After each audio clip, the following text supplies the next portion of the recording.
I never thought I'd be taken by surprise in my own home, especially not by my 62-year-old stepmother, Karen. I mean, I knew moving back in with my dad and his new wife was going to be a bit of an adjustment, but nothing could have prepared me for what happened that morning.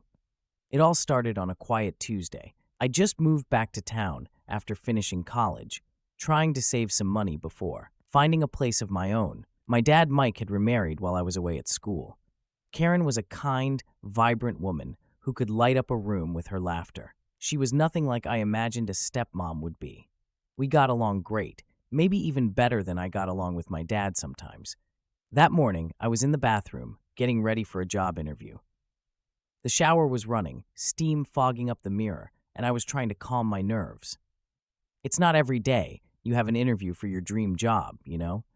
As I was rehearsing my answers, I heard a soft knock on the bathroom door. "Hey, Jake," Karen's voice came through the door, soft but clear. "Are you in there?" "Yeah, Karen.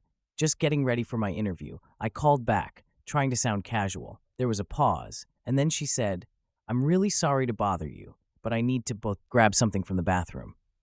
Do you mind?" I didn't think much of it. "No problem. Come on in," I said, wiping the steam from the mirror. The door opened slightly, and Karen slipped in. She was wearing a light blue robe, her silver hair tied up in a neat bun. I figured she'd just grab whatever she needed and leave. But as she reached into the cabinet, I noticed her robe wasn't tied as tightly as it should be. It fell open just a bit, enough to give me a glimpse of her bare shoulder and collarbone. I quickly looked away, feeling my face heat up, trying to keep my voice steady. Karen turned to me, her eyes sparkling with amusement. "Oh, I'm fine. Just needed some aspirin," she said, holding up the bottle. "You nervous about your interview?" "A little," I admitted, trying to focus on anything but the way her robe was slipping. She gave me a warm smile. "You'll do great. Just be yourself, Jake. They'll see how wonderful you are." I nodded, grateful for the pep talk. Karen had a way of making you feel like you could take on the world. As she turned to leave, the belt of her robe came loose, and the robe fell open completely. For a moment, time seemed to stop. I couldn't look away, and I couldn't believe what I was seeing. Karen, my stepmom, was standing in front of me, completely exposed. She gasped, quickly pulling her robe closed, her face turning bright red. "Oh my God, Jake, I'm so sorry," she stammered, fumbling with the belt. I didn't mean for her. I didn't realize. I was just as flustered, my mind racing. "It's okay," I said, turning away to give her some privacy. "It was an accident, right?" "Right?" she said, still sounding mortified. "Just an accident. Please don't tell your dad, okay? He'd be so upset." I nod, still trying to process what had just happened. "Of course, it's our secret." She left the bathroom quickly, leaving me alone with my thoughts. I leaned against the sink, trying to calm my racing heart. I couldn't believe what had just happened. My 62-year-old stepmom had just walked in on me, and well, she hadn't exactly left much to the imagination. For the rest of the day, I couldn't focus on anything else. Not my interview, not my plans for the future, nothing. All I could think about was Karen in the way her robe had slipped and the look on her face when she realized what had happened. It wasn't just shock or embarrassment. There was something else, something I couldn't quite put my finger on. Later that evening, I avoided Karen as much as I could. I didn't want to make things awkward, but every time I saw her, I felt my cheeks heat up. She acted like nothing had happened, but there was a tension in the air that hadn't been there before. I went to bed early, hoping a good night's sleep would clear my head. But as I lay there, staring at the ceiling, I couldn't stop replaying that moment over and over and over in my mind. I knew I shouldn't think about it. She was my stepmom, for crying out loud, but I couldn't help it.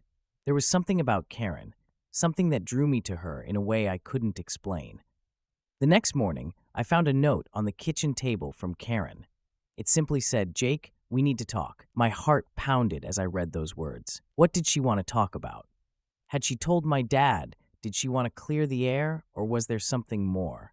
I took a deep breath, crumpling the note in my hand. Whatever was going on, I knew one thing for sure. My life was about to get a whole lot more complicated. I stood in the kitchen staring at Karen's note, my mind racing. What did she want to talk about? My thoughts bounced between different possibilities. Did she want to clear the air about what happened in the bathroom? Or was there something more to this? I couldn't wait to find out. My dad was away on a business trip, so it was just Karen and me in the house. I had the whole day to prepare myself for whatever she was going to say. I decided to get out of the house for a while, hoping some fresh air would help me think. As I walked through the park nearby, I replayed the events of the previous morning in my mind. I couldn't help but remember how Karen had looked, the surprise and embarrassment on her face, and the way she'd rushed out of the bathroom. By the time I got back to the house, the sun was setting. I could see Karen through the kitchen window, preparing dinner. I took a deep breath and walked inside. The smell of roasted chicken filled the air, and the table was set for two. Karen said, turning to smile at me. She looked as calm and composed as ever, but I could see a hint of nervousness in her eyes. "I made your favorite. I hope you're hungry." "Thanks, Karen," I said, sitting down at the table. I could feel the tension in the room, the unspoken words hanging between us. As we ate, we made small talk, avoiding the topic that was clearly on both our minds. Karen sat down her fork and looked at me. "Jake, about what happened yesterday," she began, her voice soft. I looked up, meeting her gaze. "Yeah, I've been thinking about it too," I admitted. She sighed, running a hand through her hair. "I don't know how to say this, but I think we need to be honest with each other." "What happened in the bathroom?" "It wasn't just an accident. It was an accident, but..." Searching for the right words, it brought up feelings I didn't expect. Since I thought I was too old to have, I was stunned.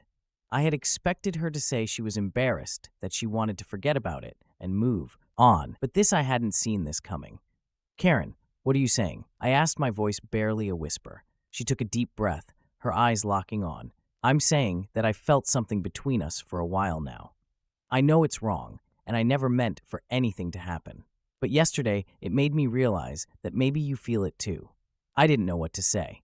My mind was a jumble of emotions, confusion, excitement, guilt. I couldn't deny that I felt something. Karen was beautiful, smart, and kind. There had always been a connection between us, a chemistry that I couldn't ignore. But she was my stepmom, my dad's wife. This was wrong, wasn't it? "I don't know what to say," I finally managed. "You're my stepmom and dad, I know, Jake," she said quickly, reaching out to touch my hand. "I love your father, but what I feel for you, it's different. It's like we understand each other in a way no one else does." Her touch sent a jolt through me. I knew I should pull away, tell her this was crazy, that it could never work.